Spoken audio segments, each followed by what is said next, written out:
यह भाव दर्शाता है कि शी जिनपिंग के साथ कुछ गड़बड़ हुई है, मतलब गलती से मिस्टेक हो गई है। शी जिनपिंग परेशान हैं और इससे जो इनके विरोधी हैं या इनसे जो कंपटीशन रखते हैं वो खुश हैं, चाहे हम हो या फिर अमेरिका हो। और ऐसे में चाइना की खबर निकल कर आए कि इनकी न्यूक्लियर सबमरीन डॉक में ही डूब गई। मतलब चाइना वाले जो आज जिस पनडुब्बी की सूचना आ रही है कि ये खो गई है, डूब गई है, हो सकता है कि वो डूबने के स्थान पर चाइना वालों ने गुप्त रूप से अमेरिका के घर में, अमेरिका के अंदर ही घुसा दी हो सकता है, क्योंकि उसके बारे में पता नहीं चलता कि ये कहां तक पहुंच चुकी है। ये असल मायने में न्यूक्लियर सबमरीन्स की खासियत होती है।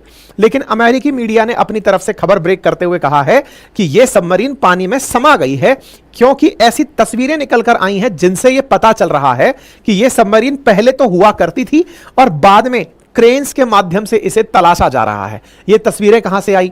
देखो, अमेरिका ने पूरी दुनिया के ऊपर अपनी तरफ से कैमरे फिट कर रखे हैं और उन कैमरों को वो सैटेलाइट कहता है, जीपीएस के माध्यम से कवर करता है। दुनिया भर में ये लोग आपकी जासूसी कर रहे हैं। मतलब आप और हम अगर ये सोचकर खुश हैं कि हम कहां जा रहे हैं किसी को क्या पता, अमेरिका सब देख रहा है और उसे सब पता है आप कहां गए, कब गए। अगर आप संदिग्ध हैं तो उसको आपका यह तक पता है कि आपने आखिरी बार फोन किसको किया था। एवरीथिंग वो अच्छे से जानता है। अब इस तरह की जो स्थितियां हैं, इस तरह की स्थितियां अगर सबमरीन के केस में हुई हैं तो जो चाइना ने नहीं बताई वो अमेरिका को पता कैसे चली? तो हुआ कुछ यूं था, चाइना के अंदर एक जगह है वुहान, जहां से आपको कोरोना वायरस मिला था। तो वुहान की विशेषताएं तो अमेरिका को हमेशा पता रहेंगी, क्योंकि बार बार उसका डर सताएगा कि कहीं ये कुछ और ना बना लें। वुहान में इन्होंने अपनी जासूसी लगाई हुई है प्रॉपर तरीके से कि बेटा तुम अगर गड़बड़ करते दिख गए तो दुनिया को बता देंगे कि कोविड-19 चाइना से ही आया था। अच्छा, ऐसे में इस वुहान के अंदर ही एक जगह है और उसका नाम है वोचांग शिपयार्ड। शिपयार्ड यानी कि जहां जहाज का निर्माण होता है, मरम्मत होती है, जहां से जहाज के अंदर पूरा साल समाल तेल वगैरह भर के उसको उतार दिया जाता है। उस वुहान के अंदर स्थित वुचांग शिपयार्ड में यह जहाज खड़ा था, यह सबमरीन खड़ी हुई थी। सबमरीन खड़ी थी तो इसमें लोगों का कहना है कि यह न्यूक्लियर फ्यूल डलवा रही थी। भाई न्यूक्लियर फ्यूल तो चाहिए ही ना, तो न्यूक्लियर फ्यूल डलवा रही थी। इसकी तस्वीर 16 मई को तो दिखी, लेकिन 16 मई के बाद में जून में यहां पर जो तस्वीरें दिखी, 16 मई को दिखना शुरू हुई थी, लेकिन बाद में जो तस्वीरें दिखना शुरू हुई वहां पर केवल क्रेन खड़ी हुई हैं और वो क्रेन से एक्शन चल रहा है कि इसे कैसे निकाला जाए, क्योंकि यह जमींदोज हो गई है, पानी के अंदर गिर गई है। ये दो तस्वीरें यहां पर सैटेलाइट ने बाहर निकालकर दिखाई, एक पहले की और एक बाद की। आप आगे बढ़ें, आपसे गुजारिश है कि चैनल को कृपया करके सब्सक्राइब कर लीजिए। आप में से लगभग 60% ऑडियंस ऐसी है हमारी जिसने चैनल को सब्सक्राइब नहीं किया हुआ है। कृपया करके सब्सक्राइब कर लीजिए, उसमें कोई भी चार्ज नहीं लगता है। हमारा उत्साह बढ़ता है, हम आपके साथ नित्य नई सूचनाएं साझा कर रहे होते हैं, उसमें एक रिसर्च लगती है। आप में से बहुत सारे लोग इस समय एक ही डायलॉग दिमाग में ला रहे होंगे कि चाइनीज सामान है, ज्यादा टिकेगा नहीं। चाइना ने इस इमेज को हालांकि बहुत हद तक साफ कर दिया है। एक जमाना था जब हमारे देश में आने वाले अधिकांश चाइनीज गुड्स के बारे में यही कहा जाता था कि ये ज्यादा टिकेंगे नहीं। चाहे दिवाली के समय पर आने वाले पटाखे हों, अगरबत्तियां हों, मोमबत्तियां हों, लाइट्स हों, फूलझड़ियां हों, तमंचे हो, सब चीजें जो चाइना से बनकर आती थी वो फुस्सी निकल जाती थी। बल्ब आते थे, 10 बल्ब जले, 4 बल्ब खराब हो गए। लेकिन चाइना वालों ने लगातार अपनी इमेज को सुधारा और आज वो दुनिया का मैन्युफैक्चरिंग हब बनकर खड़ा हो गया है, अमेरिका को सामान एक्सपोर्ट कर रहा है। ऐसे में चाइना कसम खा ले कि वो नेवी में भी अमेरिका से ऊपर निकल जाएगा, तो अमेरिका को कैसे पसंद आएगा? मतलब अगर आप दो दोस्त हैं और कंपटीशन में लगे हैं, दोस्त तो खैर क्या ही हैं ये, लेकिन दो बराबर सी इकोनॉमी है जो आगे बढ़ रही हैं। चाइना की इकोनॉमी बढ़ती जा रही है, अमेरिका को ये रास नहीं आ रही है और साथ में वो ये कह रहा है कि मैं अपनी नेवी बहुत बड़ी कर लूंगा। ऐसे में ये सूचना आ जाए कि लो क्या नेवी बड़ी करोगे तुम्हारा तो पानी के अंदर ही डूब गया पनडुब्बी। ऐसे में इनकी अंतरराष्ट्रीय इंसल्ट होती है। इस इंसल्ट के बड़े फायदे हैं। अमेरिका अपनी इज्जत बनाता कैसे है, पैसे कमाता कैसे है? वो अपने डिफेंस इक्विपमेंट को दुनिया भर के लोगों को बेचता है। कैसे? अगर उसको कोई बढ़िया बम बेचना है तो अफगानिस्तान पे गिरा देगा, बढ़िया फाइटर जेट बेचना है तो उस फाइटर जेट को इराक के ऊपर चला के दिखा देगा, कोई बढ़िया टेक्नोलॉजी बेचनी है तो फिर इजराइल को कहेगा कि चलाओ इसको गाजा के ऊपर। दुनिया वाले इस युद्ध को, जिसको युद्ध मानते हैं अमेरिका के लिए, वो अपने वेपन्स का डेमोन्स्ट्रेशन है कि देखो हमने MQ-9 प्रेडेटर ड्रोन का उपयोग यहां किया था। इंडिया ने कहा सर ठीक है 31 पैक कर दो। फिर वो बोलता है, रशिया बोलता है कि अच्छा बेटा तुम अपना माल पैक करा रहे हो, लो चलाओ भाई मिसाइल चलाओ। मिसाइल चला दी, इंडिया ने कहा ठीक है सर लाइए S-400 आप पैक कर दीजिए। यानी कि इन दुनिया के 2-3 जो बेचने वाले लोग हैं ये बढ़िया बढ़िया डेमो देना जानते हैं। मतलब इनको अपने वेपन्स के डेमो आसानी से देने आते हैं और इन वेपन्स के डेमो को देखकर ही हम और आप जैसे जो लोग हैं वो इंस्पायर्ड हो जाते हैं कि बढ़िया वेपन हमारे पास आ गया। हमें मौका मिलता नहीं है इनका वेपन्स का यूज करने का कि लो साहब कल जाकर के अमेरिका की तरह फलानी जगह पर चढ़ाई कर दी। हम अपनी डिफेंस पर ही, हमने तो अपनी नीतियां ये बनाई हुई हैं, नो फर्स्ट वॉर, कि साहब हम अपनी तरफ से कोई युद्ध नहीं करेंगे, हमसे कोई लड़ाई करेगा तो लड़ेंगे। ऐसे में अमेरिका इस बात का इंतजार नहीं करता और ऐसे ही वेपन बेचता है। चाइना बेचारा पड़ोसी अपना है, वो सलामी स्लाइसिंग करता है। मतलब दूसरे के बॉर्डर के अंदर, जैसे गांव के अंदर नहीं होता है कि अगर आपके खेत के बगल में दूसरे का खेत है तो वो जोत लगाते समय उस हल को आपके खेत और उसके खेत के बीच की जो पगडंडी है उस पर से चला के निकालता है, ताकि पगडंडी शिफ्ट हो जाएगी, आपके खेत की जमीन को ही पगडंडी में शामिल कर लिया जाएगा और हल्के से इस खेत के मालिक का खेत थोड़ा बड़ा हो जाएगा। स्लाइसेस काट काट कर जमीन पर कब्जा करना, जिसे सलामी स्लाइसिंग कहते हैं। चाइना की तकनीक वो है, क्योंकि इसने बेचारे ने कभी युद्ध लड़ा नहीं, अपनी बाजुओं में अगर दम है तो इसने कभी फील नहीं किया, क्योंकि ऐसा कोई युद्ध लड़ा ही नहीं इसने जब से बना है। तो ऐसे में इसके वेपन्स जो है ना वो बस बना ही रहा है। ताइवान जैसे देश के साथ युद्ध करने के बारे में जब जब सोचता है पीछे पांव खींच लेता है, पता नहीं हम युद्ध कर पाएंगे कि नहीं। ऐसे में इसके वेपन्स पर दुनिया को यकीन नहीं हो रहा।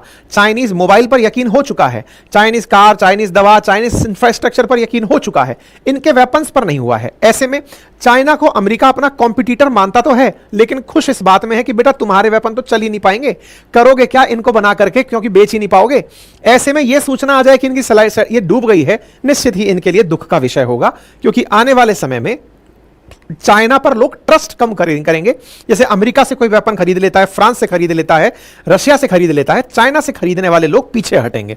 16 मई से गायब है ये सबमरीन और उसकी इमेज को तब से रखा हुआ था। ये तो अभी जाकर के फिर वॉल स्ट्रीट जर्नल ने कहा बहुत दिन हो गए इंतजार करते हुए, चाइना वाले कुछ बोल ही नहीं रहे हैं। बाय द वे चाइना वालों की आदत भी है, ये कुछ बोलते भी नहीं है। क्यों नहीं बोलते? आपको मालूम है गलवान वैली इंसिडेंट जब हुआ था, इंडिया के अंदर भारतीय सैनिक मारे गए थे, हमने पूरी तरह से एक्सेप्ट किया था कि हां हमारे लोग मारे गए। भारतीय सेना ने बदला लेकर उनके 60 सैनिक मार दिए, एक भी सैनिक की न्यूज उन्होंने नहीं डाली। क्यों? क्योंकि उन्हें लगता है कि अगर हमने अपना फेलियर डाल दिया तो जनता का कॉन्फिडेंस टूट जाएगा। ऐसे में वो अपनी कोई भी चीज ऐसी नहीं डालते जिससे उनकी बेइज्जती हो। ऐसे सबमरीन डूबी हुई है। अगर विचार कीजिए कि इंडिया में ऐसा हुआ होता, अभी कुछ दिन पहले हुआ था कि हमारे शिपयार्ड पे, मुंबई शिपयार्ड पे कुछ गड़बड़ हो गई थी, हमारे शिप के अंदर या आग लग गई थी, वो तक अपन की सुर्खी बन गई थी, क्योंकि डेमोक्रेटिक देशों में कुछ छुपता नहीं है। चाइना के केस में घटना 3-4 महीने पहले की है, अब तक कहीं सुर्खी नहीं बनी है। ये तो अमेरिकी मीडिया का भला हो जो जाकर इनके देश में खुद से भी ज्यादा निगरानी रखती है और जाकर इनकी जानकारी दुनिया को देती है कि देखो इनके यहां पर ऐसी घटना हुई है। चाइना वालों से पूछा जा रहा है कि सर ऐसा कुछ हुआ है क्या? चाइना वाले आकर साफ कह रहे हैं नहीं ऐसा कुछ नहीं हुआ है, हमें इसके बारे में ज्यादा जानकारी नहीं है। हालांकि लोग सोशल मीडिया पर चाइना के आनंद लेना शुरू कर दिए हैं कि चाइना वालों वैसे तो तुम बड़ी आर्मी नेवी बनाने निकले थे, अब क्या होगा? क्या आप आगे चल पाओगे कि फिर पीछे हट जाओगे? पता चल रहा है कि इनकी ये सबमरीन झाओ क्लास की सबमरीन थी, न्यूक्लियर सबमरीन थी। मैं आपको बता दूं कि न्यूक्लियर सबमरीन्स भारत के पास भी हैं, अरिहंत और हरिघात नाम से। हरिघात तो अभी थोड़े दिन पहले ही हमने लॉन्च की है। मतलब न्यूक्लियर सबमरीन रखना किसी भी देश की बड़ी ताकतों में है। आप इससे अंदाजा लगाओ कि ऑस्ट्रेलिया ने न्यूक्लियर सबमरीन यूके और यूएस से लेने के लिए $90 बिलियन का सौदा किया है। डीजल इलेक्ट्रिक सबमरीन फ्रांस दे रहा था उसको 50 बिलियन डॉलर के अंदर, नहीं ली उसने कहा मैं न्यूक्लियर सबमरीन लूंगा, यूके और यूएस से मिलकर लूंगा, जिसे ऑकुस गठबंधन कहा गया, $90 बिलियन के अंदर। यानी न्यूक्लियर सबमरीन दुनिया में इस समय सबसे ज्यादा ट्रेंडिंग चीज है और उसके लिए देश पैसे खर्च करते हैं। चाइना भी अपनी इज्जत बना रहा था, दुनिया में कह रहा था कि मेरी सबमरीन जब आ जाएंगी मैं दुनिया का सबसे पावरफुल बन जाऊंगा। ऐसे में चीनी गुणवत्ता पर सवाल उठने तय हैं। यानी कि वो नेवी जो सपने देख रही है 2035 तक दुनिया की सबसे बड़ी नेवी बनने का, वो नेवी अगर अपने किसी सबसे उन्नत किस्म के वेपन को डूबता हुआ देखे तो निश्चित ही उसकी काबिलियत पर सवाल उठेंगे। चाइना के पास दुनिया की सबसे बड़ी नेवी है, ऐसा चाइना क्लेम करता है। चाइना का कहना है कि उसके पास 3.5 लाख तो एक्टिव वर्कर्स हैं, सैनिक हैं जो कि नेवी के लिए काम कर रहे हैं। साथ ही साथ में 788 जहाज हैं और 600 एयरक्राफ्ट हैं पानी के जहाजों के लिए। आप उसकी लंबी फहरिस्त देखें तो उसमें काम की फिलहाल सबमरीन है 79 सबमरीन इस समय पर चाइना के पास हैं। निश्चित ही चाइना अपने साउथ चाइना सी इशू को देखा जाए, पैसिफिक ओशन को देखा जाए, उसे ध्यान में रखते हुए काफी अच्छे से काम कर रहा है। फिर भी इसकी सेना में न्यूक्लियर सबमरीन अमेरिका से कम ही है। अमेरिका न्यूक्लियर सबमरीन 68 रखता है, जो कि भारत के पास 2 हैं, चाइना के पास 12 हैं। लेकिन चाइना लगातार खुद को टॉप बनाने की प्रयास में लगा हुआ है। हाल ही में भारत ने अपनी सेकंड न्यूक्लियर सबमरीन, जिसका नाम अरिघात था, वो पानी में लॉन्च की थी। हमने इसके ऊपर सेशन भी किया था। भारत 4 न्यूक्लियर सबमरीन बना रहा है। ऑलरेडी अरिहंत और अरिघात हो चुकी हैं, अब अर्धमान और S4 आने वाली हैं। ऐसे में चाइना का साउथ चाइना सी पर अमेरिका और अमेरिका के सहयोगी देशों के साथ झगड़ना आने वाले समय की बड़ी तैयारियों को दर्शाता है। लोगों का कहना है कि यह ताइवान से 2027 में लड़ेगा। इसकी तैयारी में चाइना लगा हुआ है और ऐसे में अगर यह सूचनाएं आती हैं तो चाइना इसे एज ए डिजास्टर ही कंक्लूड करता है। अच्छा, इसके साथ नुकसान क्या हो सकता है? मान लीजिए कि कल को अगर यह सबमरीन डूब भी गई, हमें क्या नुकसान है? एक बेइज्जती वाली फीलिंग है कि चलो दुश्मन का नुकसान हुआ। इसके अलावा क्या? इसके अलावा एक दूसरा नुकसान यह है कि न्यूक्लियर फ्यूल्ड सबमरीन्स अगर पानी में डूबती हैं तो न्यूक्लियर कंटेमिनेशन का खतरा रहता है, जैसे चेरनोबिल ब्लास्ट के समय पर हुआ था। न्यूक्लियर सबमरीन्स का जो कचरा है या फिर न्यूक्लियर जो फिजाइल मटेरियल है, अगर वो पानी में मिलता है तो जो ओशन के थ्रू हम लोग फूड लेते हैं, बहुत से लोग ऐसे हैं जो ओशन फूड के ऊपर डिपेंड करते हैं, सी फूड पर डिपेंड करते हैं, उनको कंटेमिनेटेड भोजन मिलेगा और उनसे उनकी जनरेशंस बहुत ज्यादा खराब हो जाएंगी। ये अपने आप में एक बड़ी दिक्कत है। ऑलरेडी चाइना अपनी नेवी के काफी सारे इंसल्टिंग पल पहले भी देख चुका है। आज से 20 साल पहले भी इनके साथ ऐसा हुआ था कि इनके एक सबमरीन डूब गई थी। इसके चलते चाइना को ओवरऑल दुनिया में लॉस ये होता है कि इसके वेपन्स पर लोगों को विश्वास नहीं होता। एक खबर देखें जो पिछले साल की है कि चाइना का जो एक्सपोर्ट है ना, वो शार्पली डिक्लाइन हो गया, घट गया। लोग इसके सामान को खरीदने में विश्वास नहीं कर रहे। क्यों? कौन सा एक्सपोर्ट? डिफेंस इक्विपमेंट का एक्सपोर्ट। बोले साहब इनका है ना अनरिलायबल परफॉर्मेंस है, यानी कि इनके परफॉर्मेंस से दुनिया खुश नहीं है। जैसे आप इसी साल की खबर देखें, बांग्लादेश की मिलिट्री खुद अनहैप्पी है चाइना से मिले हुए वेपन्स के चलते। ऐसे बहुत से उदाहरण हैं जहां चाइना वालों ने सामान एक्सपोर्ट किया था वेपन्स के अंदर, लेकिन वो वहां पर सक्सेसफुल नहीं हुए बिकॉज वो मेड इन चाइना थे। मैं फिर से याद दिला दूं, मेड इन चाइना एक समय पर बहुत बड़ी गाली हुआ करता था कि चाइनीज सामान है, ज्यादा टिकेगा नहीं, लेकिन चाइना वालों ने इसे अपनी ईगो से लगाया, अपने काम की काबिलियत से जोड़ा और आज जिस कंप्यूटर पर मैं आपसे चर्चा कर रहा हूं, संभवतया उसका अंदर का मामला चाइना में ही बना होगा। जिस कैमरे से मैं आपको दिख रहा हूं, संभवतया वो भी चाइना के अंदर ही बनकर आया होगा। आप भी जहां से मुझे सुन रहे हैं, लगभग आधा पोर्शन उस डिवाइस का, चाहे मोबाइल कैमरा, टीवी है, वो चाइना में ही बनकर आया। मेड इन चाइना जो पहले गाली हुआ करती थी, उन्होंने उसे अपने सम्मान में बदला। संभव है कि आने वाले समय में चाइना इस घटना से भी कोई सबक ले और अपने आप को और मजबूती से आगे लेकर बढ़े।